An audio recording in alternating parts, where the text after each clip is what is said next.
Hello, podcast listener. This is your host with the most. I'm JJ. Tucker also joins me here.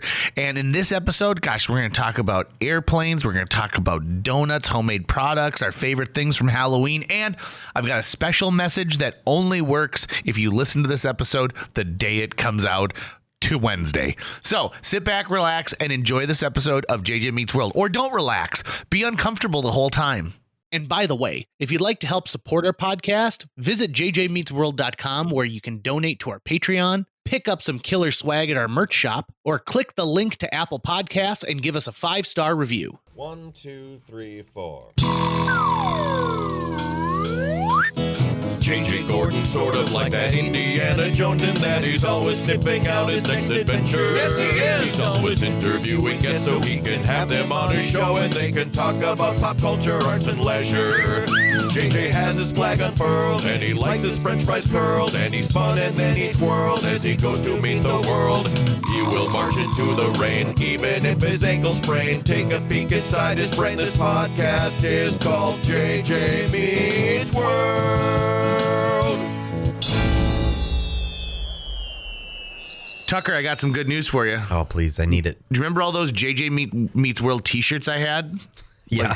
Like a couple hundred? What, back in 2018? Yeah. I brought them to an improv show because I'm coaching a high school improv team, and I offered them free shirts, and they were very excited about it. And a couple of students told me, I listened, and one of them really wanted to check out your basement after listening to this last episode. Well, and so I have more mini DV tapes. So. Yeah. I think that's great. So welcome to we forget this every now and then. Welcome to the new listenership of JJ Meets World. We're happy to have you. You're on an odyssey. So, it's not a journey. It's an odyssey. So wait, have we unintentionally now sponsored an improv troupe by doing this? No, I would say this: guerrilla marketed to an improv troupe, because if they wear those shirts and people are like, "Hey, what's that thing?" Yeah, you're right. You're right. Putting t-shirts on Gen Z. Yeah, is gonna break it for us. You don't know. I'm agreeing with you. Oh, okay. I'm agreeing with you. I was like, is that sarcastic? No, I'm agreeing with you. Because that's maybe should have been our business model the whole time. There's a reason why Pepsi points were so big and people wanted to get the Pepsi jacket. I have a friend who's a Zoomer, and she once heard me say "Oh, Perperderg." Yeah, and she said that is such a millennial thing to say, and I was like, is it? And I actually realized that I don't know what it is about our generation necessarily that would be like, oh, that's so you guys to say that, right? I don't have the perspective yet. And that was the first time someone pointed out to me, you're really acting like a millennial right now. And to her, it wasn't a good thing. Really? It was not a good thing. She wasn't saying like, oh, that's typical adorable. Gen Z behavior, right? The way that we would talk to the boomer generation and be like, oh God, like one of those, like, can't believe they said that one again. Are you familiar with cuteness aggression? It sounds like I've probably come into contact with it before. But. Have you ever thought oh my God, this is so cute that you want to squeeze it, and hurt it because it's so good? Okay, so cute aggression, which is also known as playful aggression, is the urge to squeeze, pinch, bite, or crush something considered cute without the intention to cause harm. It's a common type of dimorphous display, which is when someone experiences positive and negative emotions simultaneously and in a disorganized way. It has a negative. Oh, it's a negative emotion. Well, because you want to squeeze it and hurt. Sure. You want to do something that is harmful, but not actually harm it. See, when I'm squeezing my cats, I don't feel like I feel like I'm just hugging them. It doesn't feel like this would actually be dangerous. I'm actually hurting them in some way. It doesn't feel right. Like exactly. You don't intend to cause harm. Right. But they're so cute that you get aggressive about it. Yeah. Jill brought that up, and we've got a adorable little poodle at home, right? And little kids constantly want to have cuteness aggression towards it. In fact, we had a friend of Jill's who brought her kids, and the first thing he did when he came through the door one time when he was just he was a little guy, and he goes, "Where's that dog? I'm gonna get that dog." And I was like, "Oh boy, okay." How did you guys do with trick-or-treaters? We we had a good amount. This is the downside of trick-or-treating where I live. there is a street 1 block over that for like 5 blocks shuts off traffic. And so you can't drive up and down that block, and people organize, and there's haunted houses, and the candy's really good. So people drive from other cities to park, and so our neighborhood gets packed with people. I didn't know this. Yeah, so that they can go down this street. Well, the problem that we have is so we'll occasionally get like a couple of like little ankle biters. When I was a kid, we used to get 200 trick-or-treaters every Halloween, no matter what, right? And now, I mean, we were maybe close to like 50 or 60. Okay. Most of them were in big groups. And what really ticks me off is I'll see like a van with Minnesota license plates park across the street from my house, and a whole like ton of kids will run out. And, the mom will be sitting there smoking a cigarette and like drinking what looks like a bubbler, but is probably a mixed drink. And I'm like, you're not even going to walk around with your kids? You brought them to a strange neighborhood. You do not know anything that's going on. Like, that is come on, lady, get with the program here. But I did see some cool stuff. One of my favorites was there was a little kid who was carrying a briefcase and wearing like just like a sweater vest and khakis. And he was so small that like when he would lift up the briefcase, it barely cleared the ground. So like imagine that height. And so it was just he, and like he had an older brother who was dressed as Ninjago. Okay. And he came up and we're like, okay. And so we put one in the brother's bag and we're handing one to him, and he stops and he puts the briefcase on the ground and click, he opens it, and he's got a couple pieces of candy in there, but we were supposed to put it in there. And I said, what are you going as? And he goes, an IRS agent. and it was very rehearsed. It was like, an IRS agent. You should be terrified. And I was like, this kid's going to do okay in the world. He's going to be A-okay. That's fantastic. And here's what's weird. So on Halloween, my work partner Amy Eiler and I dressed up as the Wet Bandits. Loved your costumes. Did the you moment like I saw them, I believe I put a heart emoji on the Facebook post. I believe I did. My love for it is documented. This is something loved those costumes. Very few people are going to be able to identify with, and I am. You think so? Well, no. Oh, no, not the costume. Oh, part of my costume that really pissed me off. So I learned years ago from Steve Stark, who we're going to talk about a little bit in this, but Steve Stark came in and to Fargo South High when we were doing Oliver and taught me how to use liquid latex. And so, have you ever used liquid latex before? Yep. It's great, right? I believe we used it during Mercedes Ray to put mustaches on and stuff. I think you're right. Yeah. And sideburns, Piccadilly Weepers on. Yes, exactly. And so, over the years, and like I've gotten pretty good working with crepe hair and stuff like that, and I enjoy that. And the nice thing about liquid latex is it comes and it is liquid, and you essentially paint it onto a person's skin, and then it dries, and then you can use spirit gum to make you rather than like a mustache that you just stick on that isn't contoured to your face. This is actually contoured to your features, so it looks more realistic. And then you can also peel it off and then spirit gum and put it back on. So I have always purchased my spirit gum and liquid latex from Gomph Displays because we need to support this business. It's been around for so many years, and you know what? They come in clutch. I know It's easy for theater groups to order stuff off of Amazon and things like that, but really we should be patronizing that place. Even like a Spirit Halloween, which is a pop-up, they don't wear. So I made a mistake.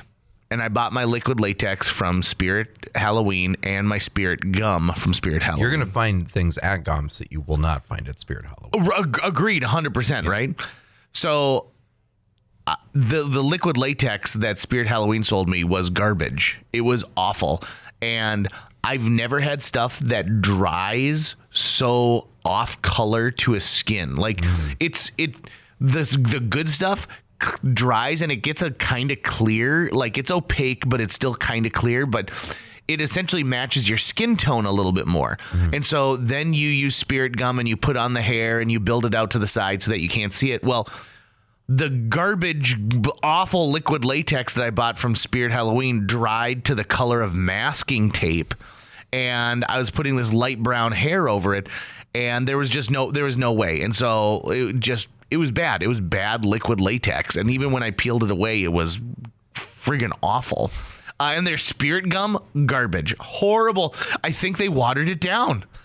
I couldn't believe it. It was just awful. How does Spirit Halloween work? Is it like, it feels like they're all just different pop-ups. It is a pop-up. So you own a franchise. Okay. So you buy a Spirit Halloween franchise, and then you find a commercial leasing agent that'll like work out a lease for you for a month and a half. Meaning you have the rights to a territory. Right, correct. And I know this because I know someone who used to own the Spirit Halloween franchise here in Fargo.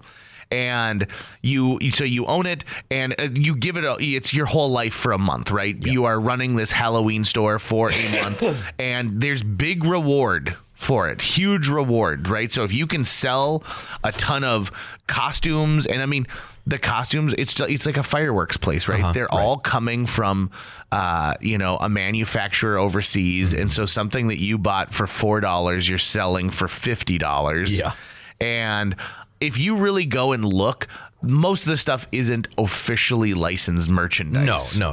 Like you can be Pennywise from It, but it's like creepy clown. Gloved mouse character. Right, exactly. And then you just no returns on anything, right? Yeah. And for the most part, people go and buy wigs. I know they try and stay open for a couple days after Halloween and then just, massively discount everything that they've got left. But gone are the days of where it's just costumes. Now it's huge decoration pieces. Sure. And there are people who are like waiting for the first day it opens because they find out that there's an exclusive Ghostbusters like pack and you can buy something for your lawn. So I think those Spirit Halloween stores make a lot of money, but I also don't think that they really care about their customer base. Oh, well, sure. Yeah. I mean, agreed. Yeah. They're like, get in and get out, get in and get out. And then for the most part, you just keep whatever you have till the next year. The worst thing that can happen to you, and I'm telling you, this is the worst thing that can happen to you, is you place a massive, because you have to order way in advance, right? So you place a massive order for something that you assume is going to be wildly popular and then doesn't. Example, the summer that Disney's The Lone Ranger came out, I remember going into a Spirit Halloween and they had hundreds of costumes and accessories for kids. And that movie flopped so hard and nobody wanted to see it and no one wanted to go as anything from it. And so I thought that was pretty funny because I think the next year I saw a bunch of stuff rebranded as just like Old West costume. Yeah. And I'm like, well, that's the Lone Ranger costume from last year. You just put it in a different bag. One of the cool things, too, that I think about like any Halloween store is just how fun it is to go in there and see what's up. And Halloween time's just fun. It is. And even though this year and last year, I just shut everything down so no one would come to my house. No candy outside or anything? No, because the time I did that, like, it was empty within 20 minutes. Like, the kids did not follow the honor system with it. I've been thinking about giving away bags of stuffing on Thanksgiving. So if people come gobbling to my house, I can give them stuffing. We're also eating homemade donuts during this, by the way, from Sanborn, North Dakota. They're good. I've crushed 3 of them so far. You want another one? You want fourth? I'll do another one, yeah. Okay, well, here you go. I'm going to donut it up. Ready? Now, this is sports. Donut. Thank you. Oh, that's a tiny one. It's got the same size. It's a nice little puckered little hole you got there. I've been dunking mine in my black coffee. Oh, I was going to say, speaking of Sanborn, North Dakota, so I had a great Halloween. It felt weird because less than 12 hours after I was handing out like Halloween candy and stuff, I was making my way to the Shields Arena in West Fargo because I was doing my show, my KFGO show, live from the Pride of Dakota Holiday Showcase. So November 1st at 12:15 was the first time in 2024 that I heard Mariah Carey's All I Want for Christmas Is You. November 1st. And so the Pride of Dakota Showcase, which I think is really neat, is the Pride of Dakota is for locally owned business makers who are creating things in the state of North Dakota. Example. I met an old couple, the Dakota Dan and Dakota Deb, as they called themselves. They're from Grand Forks, and Dakota Dan has perfected an artisanal waffle recipe. And he goes, I've worked for a lot of years trying to figure it out. He goes, I sell the mix. All you have to do is add some buttermilk, egg, and a little bit of oil. It works in any type of waffle iron. He goes, you can also like just take the mix and spread it flat. He's selling a batter. He's selling a batter, yep. But it is manufactured in North Dakota, so they bag it in North Dakota. It's North Dakota like wheat that goes into it. Okay. It's neat, right? And then you'll go to a guy who sells seasoning, and his seasonings are all made here in North Dakota, and they're made for wild game and for fish and all sorts of stuff like that. Then you go a little ways down, and you see a place called Hoofta, where they're making North Dakota themed T-shirts and fun stuff like that. And so the Pride of Dakota ownership group are all people who are making things in the state of North Dakota from cities all over the place. And then they do these showcases leading up to the holidays. So there's a showcase in Dickinson, Grand Forks, Minot, Bismarck, and Fargo, I think. I hope I didn't leave one out there. And it's a 2-day event, and it's free to attend. And so you go, and it's sort of like a vendor fair, but you're actually talking with the owner when you get there, right? And getting to talk to them. So these donuts are from, I wonder if she put a thing on. Yep. Eat More Home Baked Goods from Sanborn. You got it. Yeah, Eat More Home Baked Goods. Ooh, I think the secret to these is it's got nutmeg in it. Ooh. I like that choice. Yeah, these are tasty. My grandma on my mom's side would always fry donuts in like on a Sunday morning. Yeah. And then we'd go over and have them. Homemade donuts, so good. So good. And it was cake donuts. It wasn't like, dressed up with a million layers of frosting or anything. Dunking them in coffee's the best, man. Yeah, I mean, it's a very cop-like thing, right? I'm waiting for you to be like, this is 2015. We got a 557. I mean, I do have resting cop face pretty bad, I think. Resting cop face. Yeah, I think so. RCF.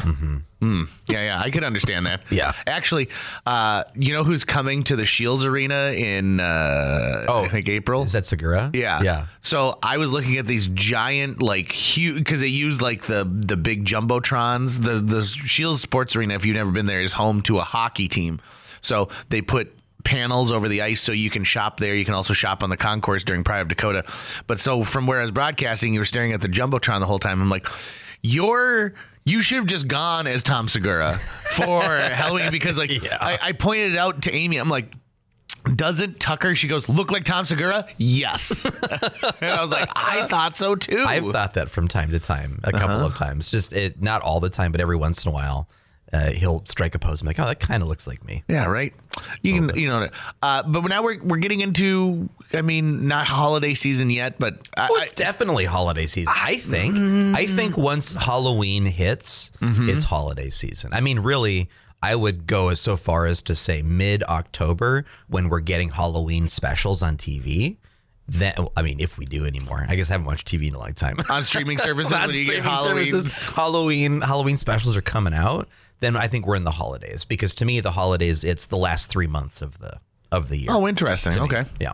I Holiday season. have a big problem when people just skip over Thanksgiving, because Thanksgiving might be my favorite holiday. Because that's why I think it's spring, summer, fall, holiday season, winter. Okay. That's how I try to think about it sometimes, to get through how long winter is here in Fargo, North Dakota. And so basically after January 1st, so January 2nd, that's the start of winter, where it's just winter until spring. Yeah. There's nothing good to, like, there's nothing to look forward to. I mean, Valentine's Day is going to happen in February, but fuck that one. You don't like that one? No. I like February, and it's Valentine's lovey-dovey day. In fact, this year, Howie Mandel comes to Fargo just after Valentine's Day. So I imagine there'll be a last-minute rush for people to buy tickets and be like, Happy Valentine's Day, we're going to go see Howie Mandel. Now, to be fair, I guess using my logic of when is holiday season, you could argue that holiday season lasts and ends with April 1st, April Fool's Day. That's Yeah, that's goddamn ridiculous. Using the logic I just used, I said. You could argue. I'm not saying it is. But if the month has a major holiday in it, then that makes that month a holiday month. So you've got Halloween, Thanksgiving, Christmas, New Year's Eve, New Year's, Valentine's Day, St. Patrick's Day. And then sometimes Easter in April. Yeah, that doesn't count though. Easter is a major holiday. April 1st, April Fool's Day?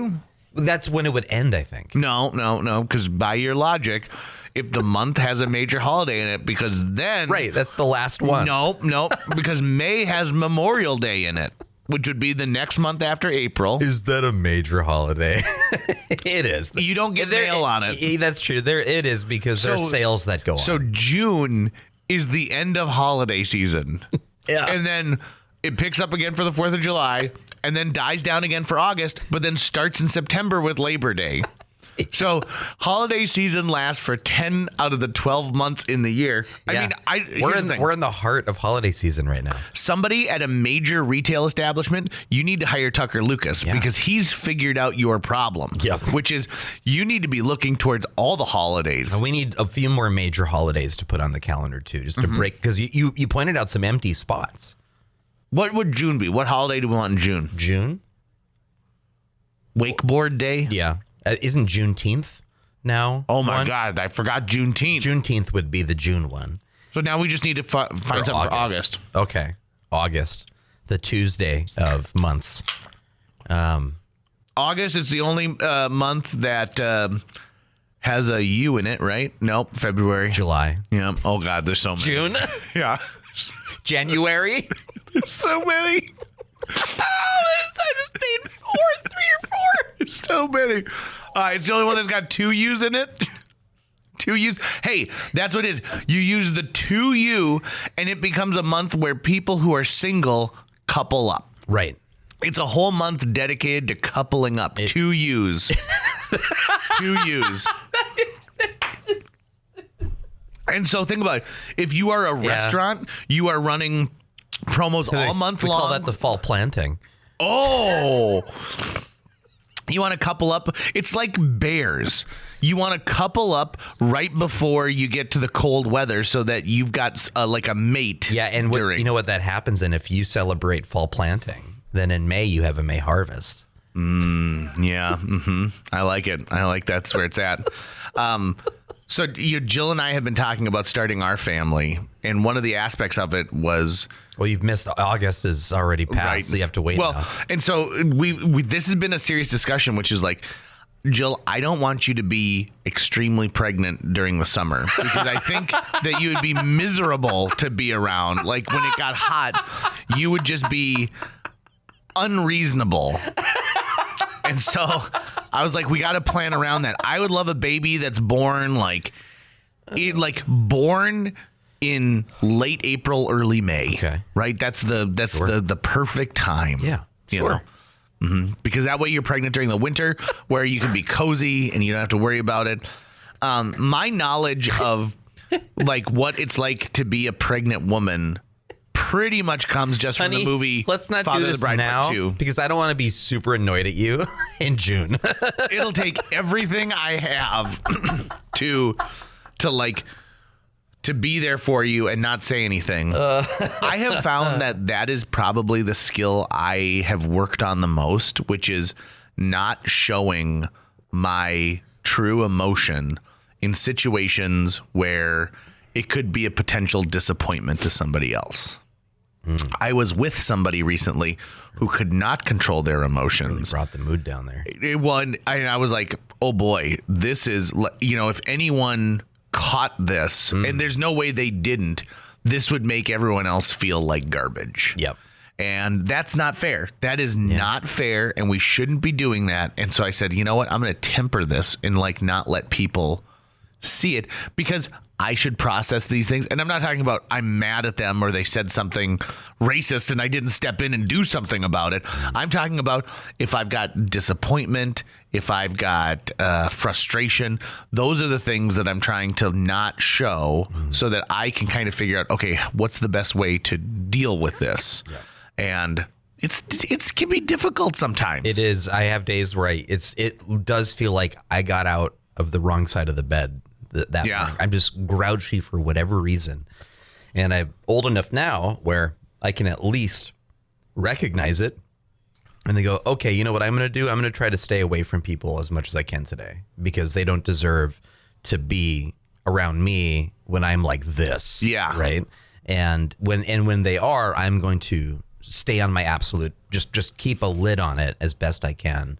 Because it's some days you're just annoyed. You're just pissed off. Mm-hmm. And whether or not the person is saying or doing something wrong is almost sort of immaterial, right? It's your ability to react in the adult way you're supposed to, or that you probably should at least to keep the peace. And at the same time, you shouldn't just be laying down if someone's doing something wrong. Right. Yes, really exactly. Actually annoying you or doing something that's really making it painful. Like we certainly as Midwesterners, we're kind of British in that way, in like the stiff upper lip and I'm just gonna grin and bear it. You don't always have to do that. I was on a flight recently, and there's a gentleman walking down the aisle, and his seat was occupied by a young woman, and there's another young woman sitting next to her, and he's like, "Oh, that's my seat," and she looked up at him, and she's like, "Oh, can you maybe find another seat?" And he goes, "Oh, well, this is my assigned seat," and she's like, "Yeah," and so she just wasn't like vocalizing what she needed. And so what she was asking was like, could we trade seats so I can sit next to my friend? Mm-hmm. Because anyone who's flown knows that you don't get to choose your seats now without paying a seat selection fee on some airlines. And at one point you're like, this is enough. I've been nickeled and dimed enough. And so we circumvent that by allowing society to work itself out within the plane, hoping that you can talk to another human being and appeal to their kind nature. Mm-hmm. So the guy said, well, where are you sitting? And she's like, this is like row 11. She's like, 28B. And so he's like, all the way to the back. And now they fill the plane from the back coming forward in this particular situation. So there's no overhead bin space down there for sure. Oh, yeah. It's all gone. And so he's like, and she starts to cry. And she's like, why won't you do this? And he's not saying no. I am right behind him. I am right there for this interaction, watching this whole thing. And finally he's like, fine. So he goes all the way to the back of the plane. There is no overhead bin space. So now he has to fight his way forward to find bin space. And once they get, once they get settled, like he sits down and it's just, you can tell like the whole vibe is off now because of this interaction that they've had together. And I'm like, yeah, this sucks. And also like, you shouldn't just assume that someone's going to switch seats with you. Now, that being said, my one flight where I've asked someone to switch seats where my gut went into my throat because I was so sad was this. My sister and I were flying to Europe. We went on a European vacation together. Went to London, went through Scotland. I mean, it was a great time. Went to Switzerland to visit my grandpa's girlfriend on the way home. So on our flight over, we were not seated together. I was like 5 rows in front of where Chrissy was, but I was on an aisle seat, which I think is kind of a coveted seat, the aisle seat. Yeah, can be. You have to get up when people have to go to the bathroom, but you do have freedom. You know, there's a little bit of stuff going on. The only non-coveted seat is the middle one. Right. Yeah. Nobody wants the middle. That one. No one wants the middle. Unless you're my friend Jared and we're flying home from Amsterdam and you only have one shoe because you vomited in the other one and then you're holding a vomit bag the whole time. Then the middle seat doesn't matter because you got bigger problems. The whole flight from Amsterdam all the way to Minneapolis, holding that puke bag the whole time. So I said, listen, we'll take the further back seats where Chrissy is. And then this guy can upgrade by, 5 rows. And so we get back there and I'm like, hey, would you mind switching seats? My sister and I are flying together. And he goes, no problem. So he gets up and he goes to the seat. And I'm like, oh, this is great. The very next thing that happens is a woman with a very young baby sits next to this guy where my seat was going to be. and the baby is crying and crying. Now, this guy, just to show you how good of a person he is, he's playing like peekaboo with the baby, and he's not making a scene. He's not rolling his eyes and thinking like, oh, I've got 8 hours like next to the screaming kid. But the baby is not settling. And I feel horrible, right? And I'm ready to go tap him on the shoulder and be like, listen, my sister's not going to cry for more than 10 minutes. So why don't we swap seats? And then some kind of miraculous angel appears and she goes, sir, we have an open seat in first class. Would you like to, sit in that? And he's like, oh, that's so kind. Thank you so much. So he went from like row 48. Yeah. And in kindness. in an aisle or in a window seat to the very front of the plane and getting first class service on a flight to Europe. Yeah. So and then the plane crashed, and I was the only survivor. But always, whenever I hear an airplane story, even if I know the person got home, there's a part of me that's going, did they crash? That's part of my flight anxiety, which I can fly on planes, but that's why I like sitting at the window seat, because then I feel like I have control over the situation. I have one interaction in my life where a guy told me about being on a plane that had that crashed, and I'm telling this story to my sister while we're flying to Chicago last week, and she goes, the person who was in front of us goes, could you not tell that story right now? And like. And I really wasn't thinking about it. And I'm like, oh, yeah, you probably don't want that. Greg Carlson has a story about being on an airplane. And then the row in front of him was an adult, but the adult with special needs. Mm-hmm. And they had another adult with them who is there to guide them. And the adult with special needs, while they were flying, kept saying over and over again, plane fall down, go boom. What? He was doing that over and over again. Plane fall down, go boom.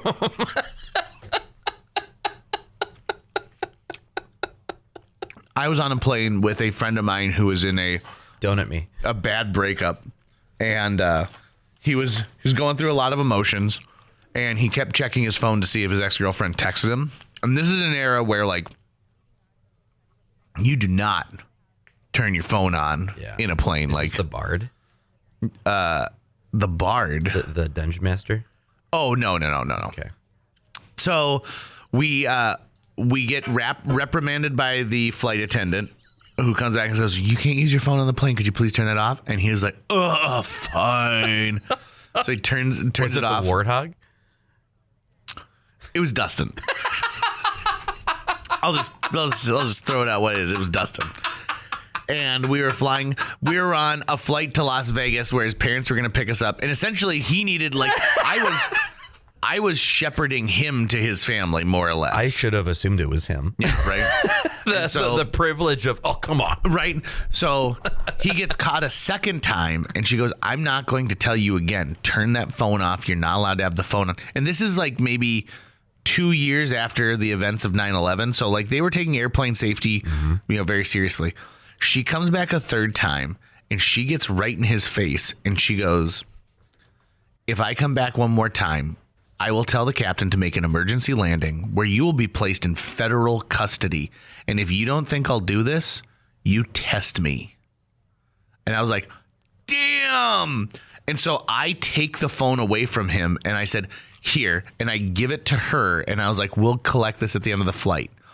And he was so mad at me, so mad. He's like, there's my phone. I need it. And I'm like, no, you don't. You don't have a job. You don't have a girlfriend.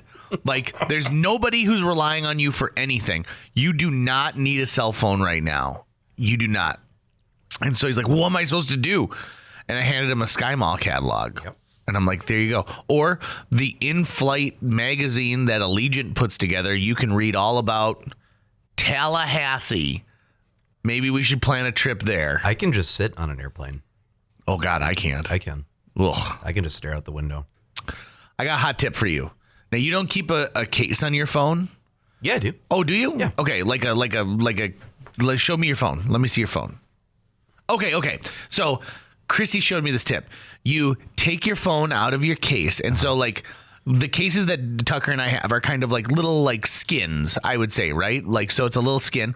And what you do is you take a napkin, and I'm going to show you on this piece of paper.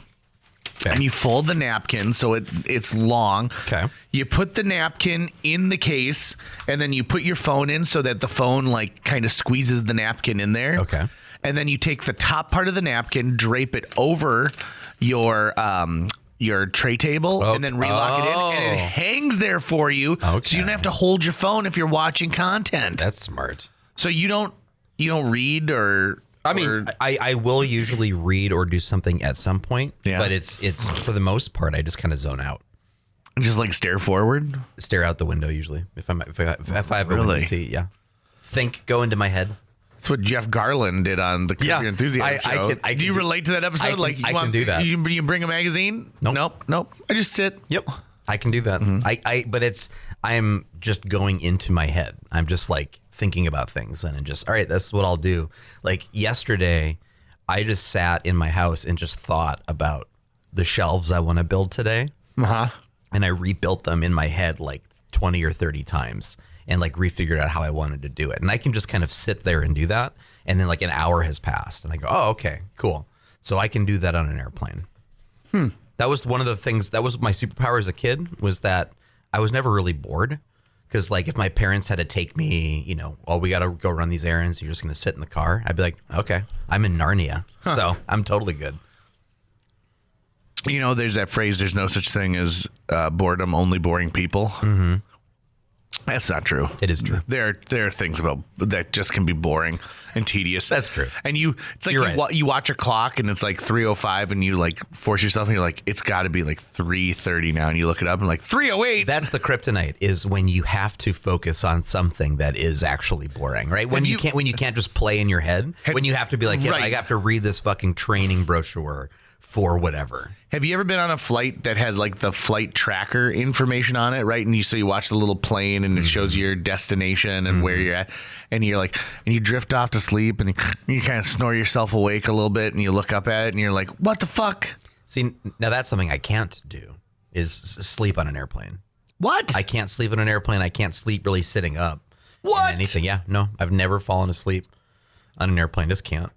Oh, I can. That's my superpower. I can sleep anywhere. I wish I had that one. It's a good superpower. That's the one I wish I had. Now, my problem is that recently I've noticed that like I for sure am like That's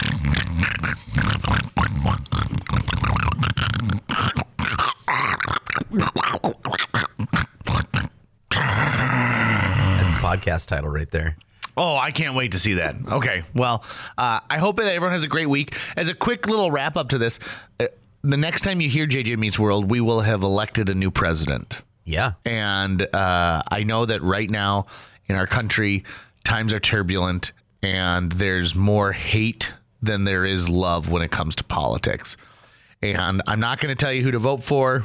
You form your own opinions. Hopefully you're educating yourself and you are not just blindly following a candidate because somebody else tells you to, but you actually believe in what they say that they wish to do and how they want to help our country. But I will say this, no matter what the outcome is on November 6th, we have to go forward. And the worst thing that we can do is to be petty and angry with each other and just figure out the best course forward. Like when I went to prom my senior year and we missed the Grand March because we were playing Dance Dance Revolution, and my prom date's parents were real mad, and then she got mad at me for it, and it ruined prom.